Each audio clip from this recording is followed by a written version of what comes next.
The Library and Information Services program is a 2-year program, and when students are done, they will have an associate's degree. When students are in the Library and Information Services program, they'll learn all about how a library works.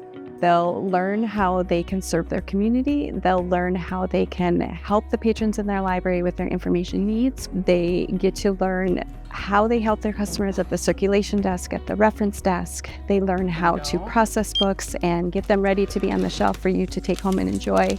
They learn the front end things like finding the books and displaying the books so that you know what we have in the library, and the back end things on how to find those things in the library catalog. I learned not only the nuts and bolts of library work, but also to market a library, to work with collaboration with community organizations, to organize programming. All these things I trained on in the program, so I kind of had a dry run of everything that I'm doing right now, which is just amazing.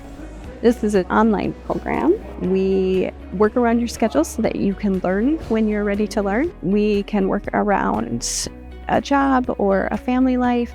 A lot of our students do already work in libraries, so it's real flexible for them. I just started my second job here at CVTC, so yeah, 2 part-time jobs and full-time class load. Like, it's really doable. It's on my own schedule.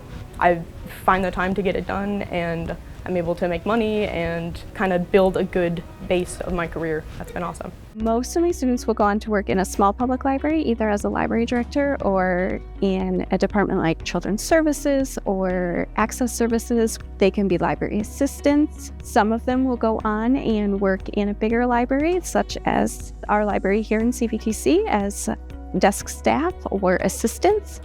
And quite a few of my students have started in a smaller library and moved to a bigger library. Thanks to the program, I was able to apply to another position within the Eau Claire Library, to the reference department, and then a full-time position opened up at Chippewa Falls. So I'm the manager of the reference department, and my official title is Information Services Coordinator.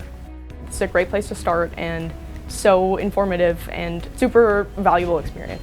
I think the CVTC program really prepares you for what is done in a library, so you really can't go wrong if you have the basic knowledge that is taught in this program. That's the beautiful thing about a library, is we can have people who have a variety of interests. So if your strength is people, there's a place for you. If your strength is technology, there's a place for you. And if you're a person who likes to be behind the scenes, there's a place for you in the library.